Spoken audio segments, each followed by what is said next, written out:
Sejam bem-vindos a mais uma aula da disciplina Análise de Riscos. E no vídeo de hoje iremos falar sobre relação da análise de riscos e o PGR, Programa de Gerenciamento de Riscos. O objetivo desta aula é compreender como a análise de riscos fundamenta a elaboração, atualização e implementação do PGR, identificando o fluxo entre perigos, avaliação de riscos, inventário e plano de ação. Boa aula a todos! Dando início no entendimento da relação da análise de riscos e o PGR. A análise de riscos é o processo técnico que identifica o que pode causar dano, quem pode ser afetado e como iremos reduzir ou eliminar o perigo. Estabelecido por exigência legal na NR1, o PGR representa a espinha dorsal de um gerenciamento de riscos ocupacionais. Ele é, portanto, o documento que nos ajuda a organizar e formalizar toda a nossa gestão de riscos de uma empresa. Ele é, portanto, e deve ser um ciclo contínuo. Após a elaboração do PGR, precisamos definir uma frequência de atualização para que o documento seja de fato um organismo vivo, ou seja, uma vez elaborado, precisamos ter a rotina de revisitar o documento para fazer atualizações quando a mudança de processo produtivo, inclusão de máquinas, novos agentes químicos, por exemplo, um produto químico utilizado em um processo produtivo. Mesmo após a identificação dos perigos e a definição de medidas preventivas, precisamos revisitar o documento para verificar se um grau de risco que antes era moderado ou alto passou a ser um grau de risco tolerável ou aceitável após as nossas medidas estabelecidas em plano de ação. Quando falamos em PGR, vinculado então à NR1, percebemos que existem basicamente duas principais atividades a serem feitas. O PGR deve conter um inventário de riscos ocupacionais e um plano de ação.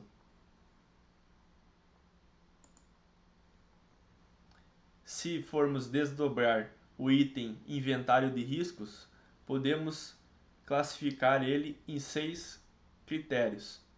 O inventário de riscos propriamente dito, que vai ser então a relação de toda a identificação de forma sistêmica de todos os perigos presentes no ambiente, lembrando de buscar identificar dentro daquelas 5 categorias que vimos na aula passada, os riscos físicos, químicos, biológicos, ergonômicos de acidentes, seja de atividades normais, ou seja, atividades rotineiras, aquelas que estão padronizadas, ou atividades anormais, que são atividades eventuais, e também as atividades emergenciais. Por exemplo, se for falar de uma indústria e eu precisar fazer uma etapa de um retrabalho em um produto não conforme, é uma atividade muitas vezes anormal ou emergencial, e essa atividade ela precisa ser contemplada na nossa identificação de perigos, porque ali vão ter perigos e riscos às vezes diferentes de uma atividade padrão. Então, toda e qualquer atividade em um fluxo de trabalho, em um processo produtivo, ela precisa ser levada em consideração. O segundo item é a análise e a avaliação dos riscos, ou seja, depois que levantamos todos os riscos, os perigos e riscos das atividades, a gente precisa medir, precisa quantificar isso de alguma forma para verificar a magnitude de cada risco. Para isso, a gente conta com metodologias de classificação de risco, que são as nossas matrizes de risco. Então, ali a gente vai ter classificações de frequência e gravidade do nosso risco, e a partir dela a gente vai definir níveis, categorias, e vai conseguir ter uma forma de definir então prioridades. A gente vai conseguir, através dessas matrizes, definir então se o risco ele é baixo, médio, alto ou aceitável, moderado, intolerável. Então, nas aulas seguintes a gente vai estar entendendo um pouquinho mais como funciona essas metodologias de classificação de risco através das matrizes de risco.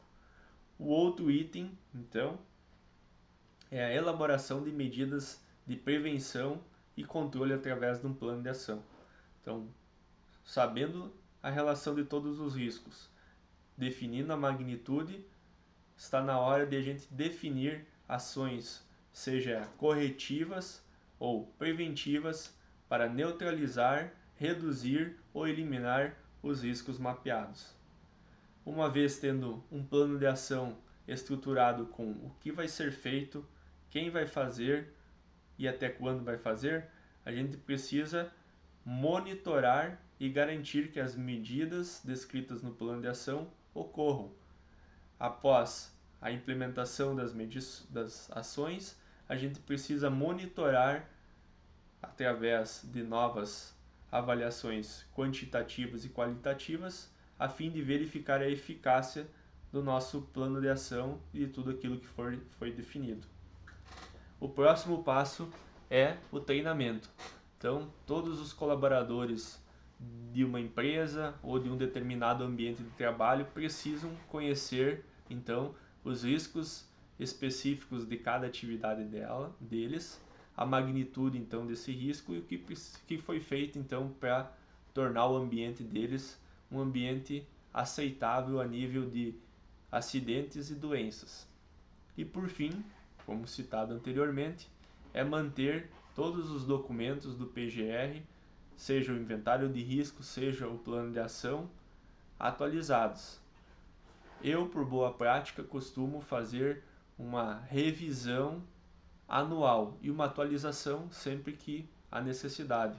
Como também citado anteriormente, quando é adquirida uma máquina, quando é feito testes e alterações de um produto químico, ou substituído um pelo outro, ou mudado a concentração do uso de um determinado produto, quando existe então dentro de um processo produtivo atividades novas sendo feitas que possam então comprometer o funcionário e aparecer ali novos riscos de acidentes. Então, toda e qualquer mudança em um ambiente de trabalho, no cenário, precisa ser revisado a fim de garantir que todos tenham uma medida de controle ou uma recomendação de segurança definida.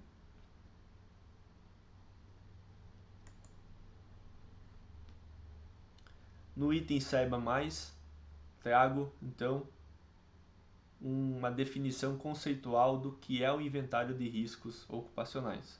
Então ele é a base do PGR previsto na NR1, ele está citado no item 1.5.7, que diz que precisamos então reunir de forma organizada e documentada todas as informações sobre os perigos e riscos existentes em um ambiente de trabalho, realizar então as avaliações, fazer as classificações e definir então medidas de controle. Esse item ele está embasado na NR1 e ele se desdobra em outros subitens, começando pelo primeiro deles, o item 5.1.7.1, que cita que o inventário de riscos deve conter no mínimo a caracterização dos perigos e possíveis lesões ou agravos à saúde, a identificação das fontes ou circunstâncias de exposição, a avaliação dos riscos, incluindo sua classificação quanto severidade e probabilidade, a indicação das medidas de controles existentes e propostas e um cronograma de ações. Junto à NR1, podemos associar outras normas regulamentadoras que se integram, então, ao nosso inventário de riscos, ao nosso plano de ação, ou melhor, no nosso PGR, que é a NR9, o antigo PPRA. Então, no PPRA já precisávamos fazer todos esses 5 itens no aspecto de risco físico, químico e biológico, e agora no PGR os demais.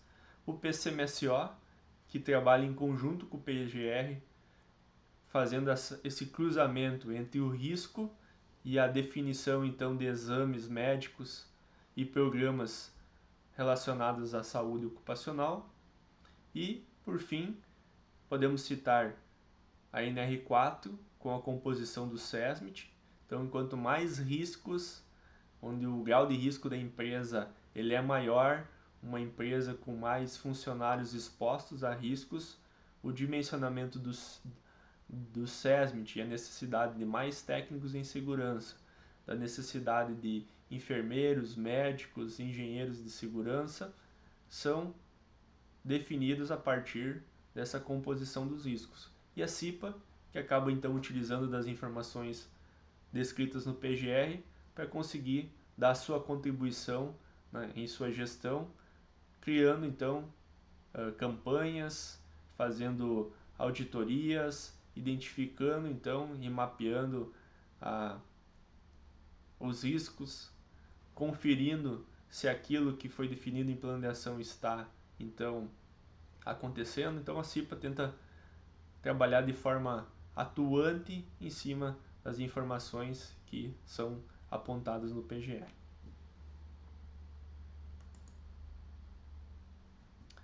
Agora vamos entender quais são as fases para a elaboração de um inventário de riscos. Podemos considerar então basicamente 3 fases para a elaboração de um inventário de riscos. São elas: 1. O reconhecimento dos riscos no ambiente de trabalho. 2. A avaliação dos riscos no ambiente de trabalho. E 3. O estabelecimento das prioridades de monitoramento. Agora, a gente vai buscar entender o desdobramento de cada uma delas. Vamos começar então por esse item, reconhecimento dos riscos no ambiente de trabalho. Então, para a etapa de reconhecimento dos riscos no ambiente de trabalho, podemos subdividir em 3 itens: a pré-avaliação dos riscos, a observação qualitativa, a definição dos riscos a serem avaliados. Vamos entender um pouco melhor esses 3 subitens analisando o vídeo.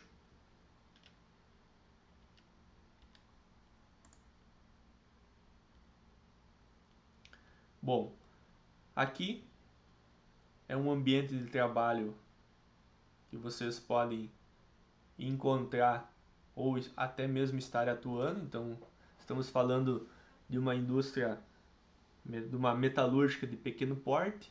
Temos aqui basicamente 3 atividades que vão aparecer no vídeo: o esmerilhamento, então em diferentes máquinas, e em seguida vai aparecer um processo de soldagem. Então o que a gente vai... Vou parar o vídeo aqui para explicar melhor. Essa pré-avaliação dos riscos nada mais é do que a gente ir em loco, buscar reconhecer então dentro de um ambiente de trabalho quais são os possíveis riscos que possam estar atrelado a cada atividade. Então o que a gente vai fazer? A gente vai primeiro identificar que atividades são realizadas dentro desse ambiente de trabalho. Então nesse caso aqui é a atividade de esmerilhamento e solda. Então a gente vai descrever ali: esmerilhamento através do uso do equipamento X, soldagem através do equipamento Y. E aí o que é a observação qualitativa? Então, sem fazer uma medição, apenas uma inspeção visual, a gente já vai começar a perceber que existem alguns riscos presentes nas atividades de cada funcionário exposto. Então, nesse vídeo aqui a gente pode citar... Deixa eu voltar aqui. Podemos ver que, por mais que o vídeo aqui está mutado, a gente pode perceber que existe um certo grau de ruído. Então, medida Observação qualitativa é isso. Anotar, bom, no esmerilhamento aqui, ruído. Outro risco que a gente pode perceber aqui é o risco de acidentes. Se a gente perceber o esmerilhamento aqui está feito sem proteção, sem proteção do equipamento. O colaborador ele não utiliza nenhum tipo de proteção nas mãos. A peça onde ele está esmerilhando, ela não está fixa, então, claro, ele precisa até fazer o giro, mas isso contribui para ela vir ao encontro dele e gerar um acidente. Então, a observação qualitativa é isso, é a gente olhar para o ambiente de trabalho e buscar identificar tanto os riscos presentes na sua atividade em si como ao entorno dele. Então poderia, por exemplo, aqui ter algum tipo de risco de queda, um risco aqui, por exemplo, nas próprias fiações de queda, poderia ter uma queda de material, pode ter uma possível queda deste material aqui, por justamente ele não estar fixo, então cair no pé. Então a gente busca identificar todo e qualquer situação que possa vir a gerar um dano ao colaborador. Então, seria isso. Agora, o que é o passo avaliação através das medições? Uma vez fazendo a observação qualitativa, a gente vai buscar fazer as avaliações quantitativas também, através de medições. Então, para isso, a gente já precisa da expertise de higiene ocupacional ou contar então com a expertise, um apoio técnico de profissionais que consigam nos ajudar a fazer essas avaliações quantitativas.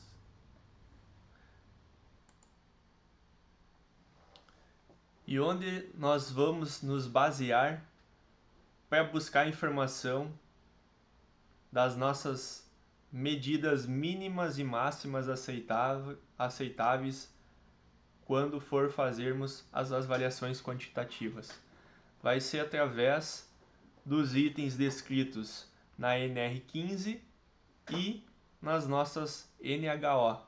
Vamos consultar o que se trata esses dois itens. Vamos pegar aqui. Vamos digitar, por exemplo, a NR15. A NR15, então, é a norma que vai estabelecer as atividades consideradas como insalubres e os limites de tolerância aceitáveis. Então, dentro das nossas medições, nós vamos avaliar então os limites de tolerância aceitáveis em cada um delas dentro dos riscos. Então, risco físico, vamos consultar o ruído, risco de radiação ionizante, vamos consultar também em outro anexo. Então, cada anexo define os limites aceitáveis dos riscos ocupacionais. Além disso, temos as NHOs, que são as normas de higiene ocupacionais. Então, essas normas elas vão abordar todo o critério de identificação, avaliação e controle dos riscos dentro de cada norma de higiene ocupacional. Então aqui nós vamos encontrar procedimentos técnicos de medição, das calibrações, da avaliação dos níveis de exposição, dos métodos de coleta e análise.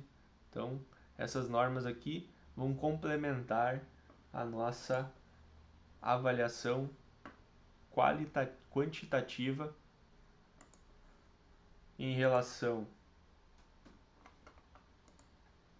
à intensidade dos agentes e à concentração dos agentes.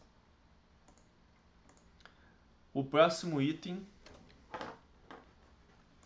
é a identificação dos perigos. Então, ou melhor dizendo, a avaliação dos perigos. A avaliação dos perigos está dividido em subitens também. começando pela definição do ambiente das atividades. Então, na atividade passada, no item anterior, melhor dizendo, a gente pré-avaliou os riscos. Agora, nós vamos detalhar melhor que riscos são esses dentro de cada atividade do ambiente de trabalho.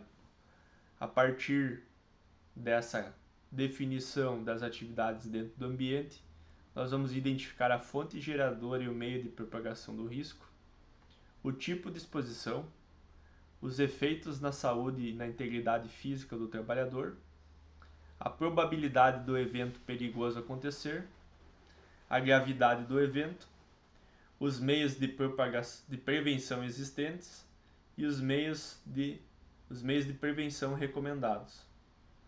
Vamos entender melhor cada subitem desses através do exemplo a seguir.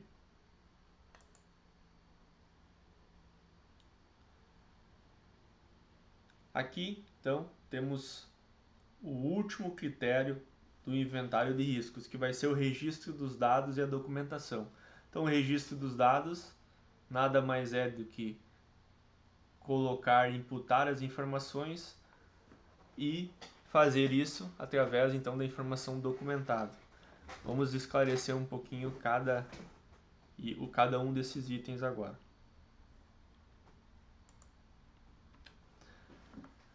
Nesse documento, podemos visualizar um exemplo de inventário de riscos. Então, vamos revisitar os itens citados nesses slides aqui. Vamos lá. Começando então pelo reconhecimento dos riscos. Deixa eu dar um zoom. O reconhecimento do risco está citado aqui. Por exemplo, exigência de alto nível de concentração, atenção e memória.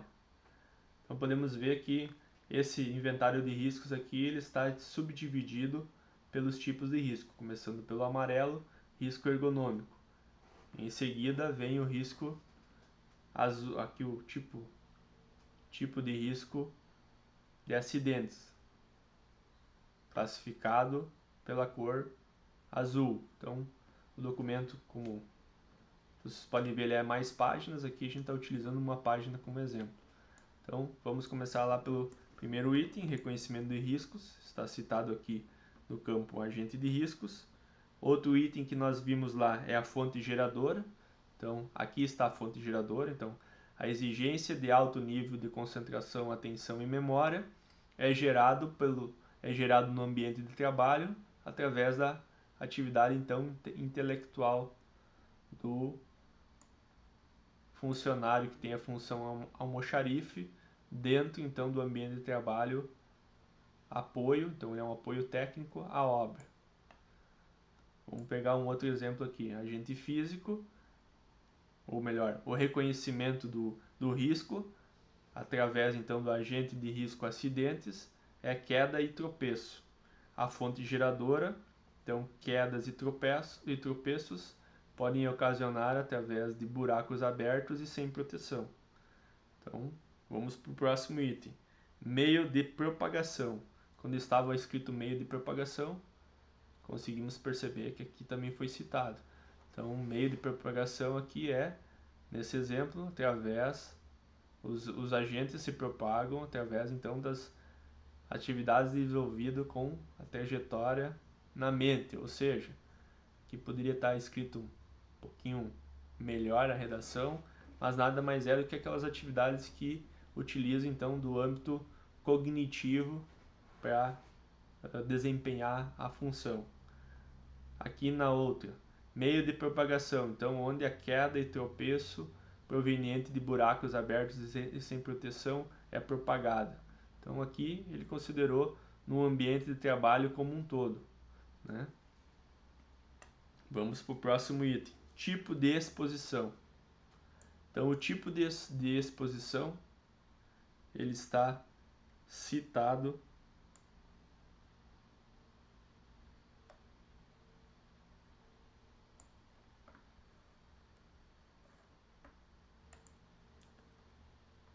no item frequência de exposição, que aqui está definido como habitual. Nesse exemplo, intermitente. Então, tipo de frequência pode ser habitual, ou seja, é um nível de exposição que se considera num turno normal de trabalho. Intermitente varia, então quer dizer que tem pausas entre tarefas ou é feita outra tarefa em outro ambiente. Então ele é intermitente porque ora ele está exposto, ora não, e aí ele faz um vai e volta dentro daquela atividade mapeada.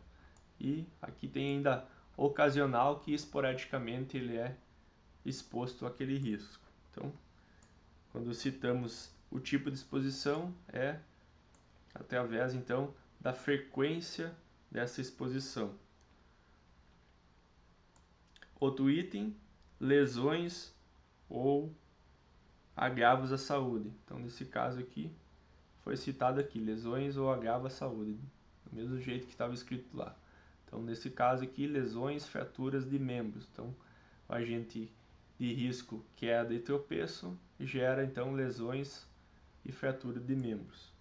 Outro item é a probabilidade desse perigo e dessa fonte geradora ocorrer. Está definido aqui através da probabilidade. Então, a probabilidade ela pode ser classificada dentro da matriz de risco em níveis. Então, a gente vai ver que existem matrizes de risco 4x4, existem matrizes de riscos 5x5. A quantidade de riscos em uma matriz vai variar da complexidade daquilo que a gente está avaliando. Outro item, além da probabilidade de algo acontecer, a gente avalia a gravidade do evento, está citado até aqui através então da severidade, e aí a gente faz o cruzamento. A probabilidade é 2 com a severidade 2, o grau de risco é 4, então uma multiplicação, 2 vezes 2 dá 4. Exemplo de cima, probabilidade 3 com severidade 1, 3 vezes 1 dá 3. E aí na nossa matriz de risco vai ter as categorias. Até 3, ou melhor aqui nesse exemplo até 4 foi considerado baixo, e assim vai indo. Até 8, médio, até 12 vai ser um nível alto, até 16 vai ser um nível muito alto. Por fim, temos os meios de prevenção existentes. Nesse caso, estão citados aqui embaixo. No documento foi citado uma medida de proteção existente, mas a gente pode fazer, por boa prática, para cada risco, pode ser que precise ter uma medida preventiva existente. Então a gente pode criar um campo no lado e pode estar citando então uma medida de prevenção existente para cada risco. E por fim, as medidas de prevenção recomendadas. Então nesse exemplo aqui está medidas de prevenção propostas. Da mesma forma, se julgar necessário, pode-se ter medidas de prevenção propostas para cada item avaliado. Da mesma forma se coloca aqui no lado. Então conseguimos passar por todos os itens que vimos nos slides anteriores. E por fim, então, ficou as prioridades, o monitoramento e o controle. O que a gente quer dizer com monitoramento e controle? Uma vez definido, então, o nível de risco, a gente precisa monitorar para que esse risco, no caso aqui, que está baixo, não aumente, ou seja, não vá para um grau de risco médio, ou se o grau de risco estivesse médio ou alto, por exemplo, é a gente monitorar as medidas para que ele passe a ser um risco aceitável ou um risco baixo no futuro, como executando o plano de ação e garantindo que as medidas de proteção existentes ou as medidas de prevenção recomendadas sejam executadas.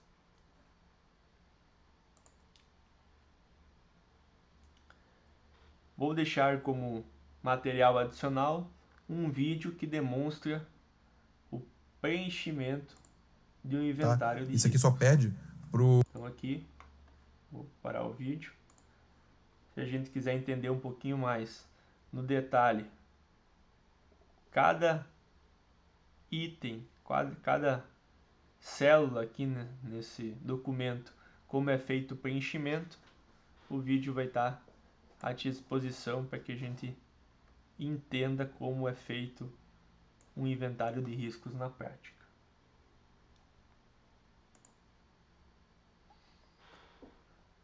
Agora vamos entender o que é o plano de ação dentro de um programa de gerenciamento de riscos.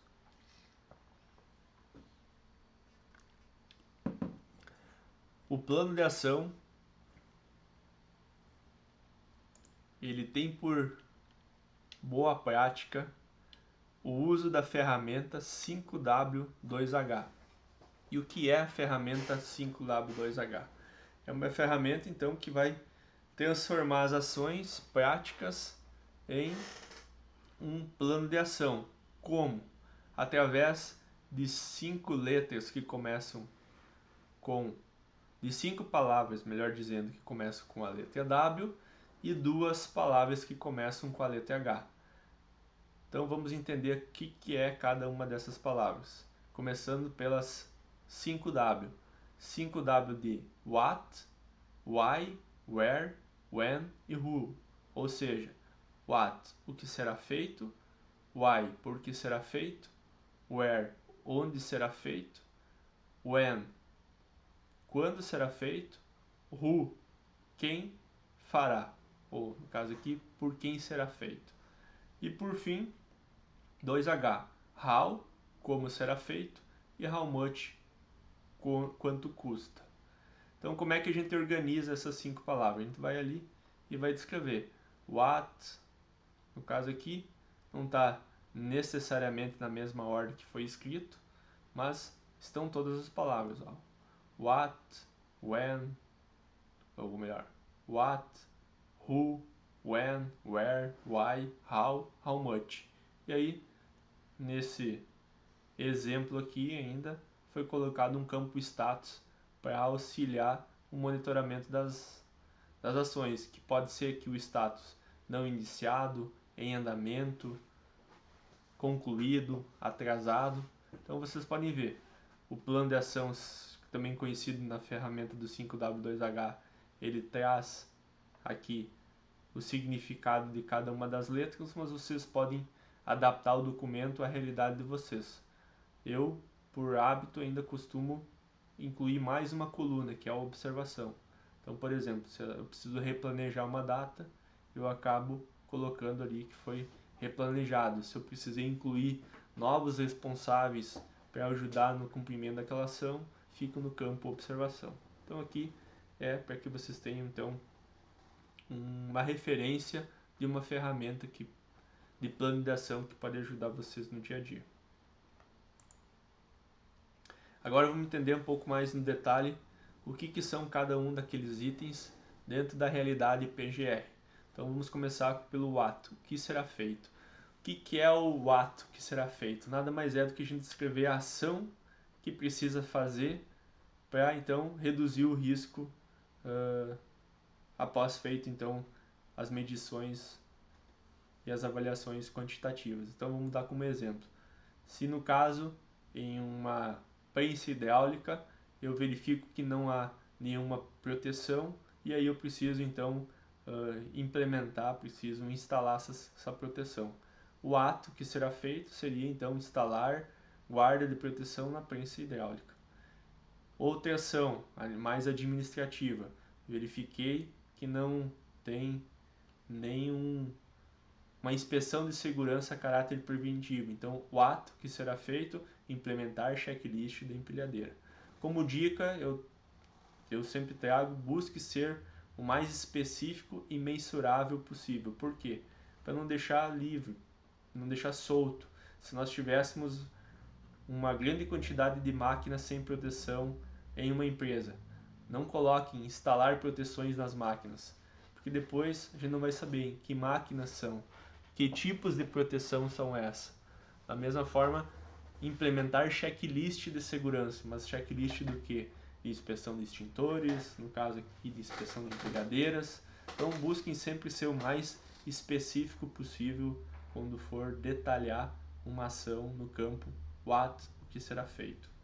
Indo para o próximo campo, why, por que será feito. Então pensem que o plano de ação às vezes ele é construído por um grupo de pessoas e quem precisa executar não acaba participando da construção do plano inicial. Então ele precisa entender as razões, os motivos que fazem ele precisar executar aquela ação.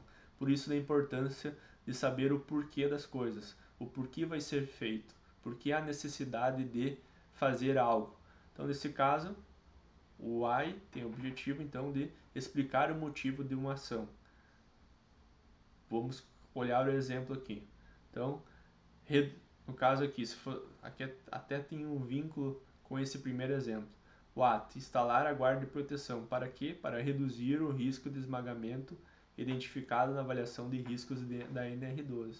Então ele complementa o item what para que a pessoa então leia e entenda o porquê dela estar fazendo aquilo. Se é para eliminar um perigo, se é para reduzir um risco, se é para cumprir uma norma, se é para atender uma não conformidade, se é para prevenir um acidente. Então esses dois itens aqui, eles caminham juntos. Indo para o item where, onde será feito. Então, da mesma forma, sempre buscar ser o mais específico possível. Ele vai indicar o local exato onde a ação vai ser aplicada. Então, nesse exemplo aqui, no setor da estamparia na prensa de número 4. Então, além de dizer o setor conta com mais de uma máquina e dizer qual máquina. Aí, outro exemplo, na oficina de solda na gabine 7, no pátio externo na área de carregamento.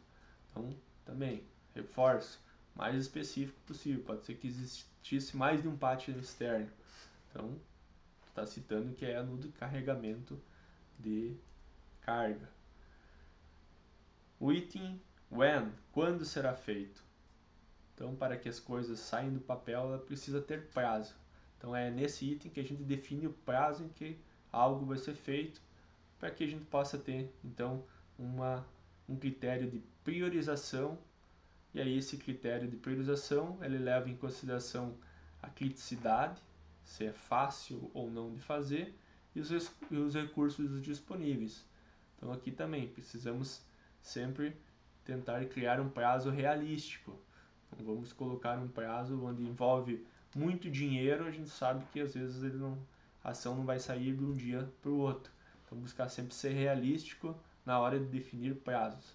Aí pode escrever de N maneiras, pode escrever com datas, por exemplo, até o dia 30/5, pode escrever quando tem, aqui no caso, no próximo ciclo de manutenção, já estamos falando de um prazo específico, então, outro item, em 72 horas devido ao risco da... Opa, ficou cortado só um pouquinho.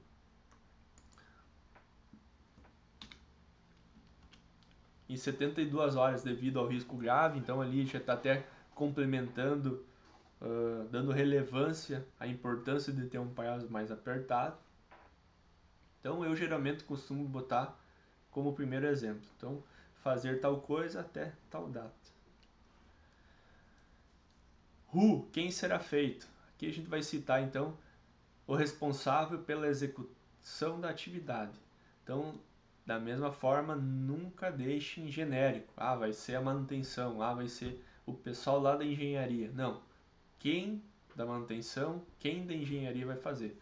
Porque senão a ação, como o ditado popular fala, cachorro com 2 nomes morre de fome. E aqui, se a gente for subjetivo demais, também esperar pela boa vontade e a proatividade das pessoas sem citar quem vai fazer, pode comprometer o nosso plano de ação. Então seja específico, é tal pessoa de tal área. E o how, como será feito, então ele vai descrever o método, as etapas, a forma de fazer. Então vamos voltar lá naquele nosso primeiro item lá, instalar guarda de proteção na prensa. Então ele pode se dividir em subitens da forma com que a gente vai precisar fazer isso. Então nesse caso aqui, abrindo a ordem de manutenção, poderia ter vindo um item antes do comprar proteção, poderia ser projetar a proteção, mas nesse caso aqui estamos considerando que é um item pronto, então abre a ordem de manutenção, compra a proteção, instala a proteção, testa a proteção. Então está bem especificado o como vai ter que fazer a partir do o que foi definido. E aí, outro item aqui, vamos pegar como exemplo o implementar checklist diário da empilhadeira, da mesma forma, mas como eu vou fazer isso? Eu vou elaborar o checklist, eu vou validar com a supervisão, eu vou treinar os operadores, eu vou colocar ele em prática. Então eu expliquei o como isso vai sair do papel. How much? Algumas ações vão ter custo, outras não. Então nesse exemplo aqui demonstra. Por exemplo, 350 compra do protetor para a prensa. No caso aqui 0, a elaboração do procedimento interno. Por quê? Porque nesse caso, é um funcionário da empresa, o custo dele já está rateado, já a atividade dele, da descrição da função, é possivelmente a elaboração de procedimentos ou atividades administrativas, então isso faz parte do ofício dele.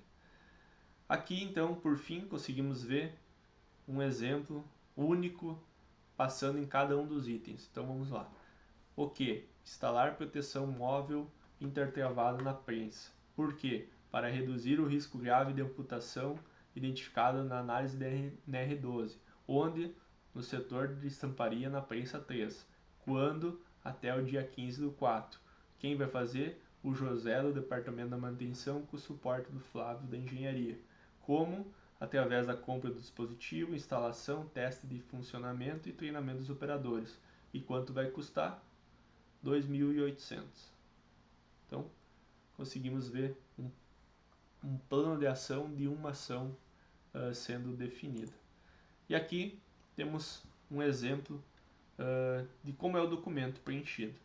Então, novamente, o que, porquê, onde, passando por todas as etapas. O documento plano de ação costuma ter citado no cabeçalho geralmente a empresa, o setor, quem vai conduzir, quem vai garantir que todas as ações aconteçam, ou seja, quem está coordenando essas ações. Então, basicamente, um documento é assim. E como eu comentei, eu costumo ainda botar aqui status para acompanhar, porque a gente sabe que às vezes, por mais que eu tenha uma data de início e tenha um prazo, esse prazo às vezes precisa ser adiado, aqui a pessoa já até adaptou o item, e aí eu vou acompanhando por cores. Se eu costumo utilizar cinza para não iniciado, amarelo em andamento, concluído verde, vermelho atrasado e laranja replanejado. Então são cores que eu defini e aí eu costumo utilizar geralmente nesses documentos. Outro modelinho aqui.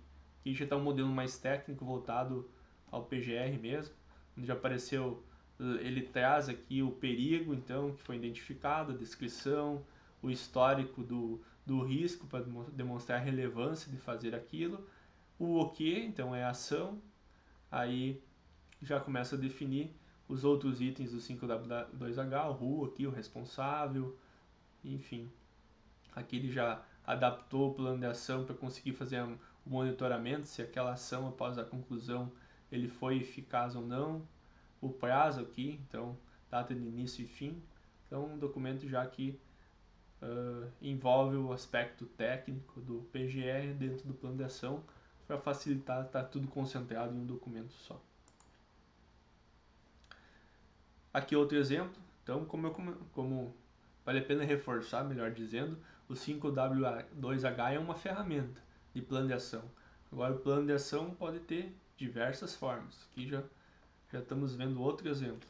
Traz já aqui o setor, o perigo, a fonte geradora, a medição através da probabilidade, a gravidade e o risco, o controle existente, e aí aqui o que propriamente dito que precisa fazer, como, e aí o prazo. Então, mais pragmático em relação à parte da ação, o que, quem e como, e focou em trazer mais o consolidado então do risco para reforçar a necessidade de o que, quem e quanto.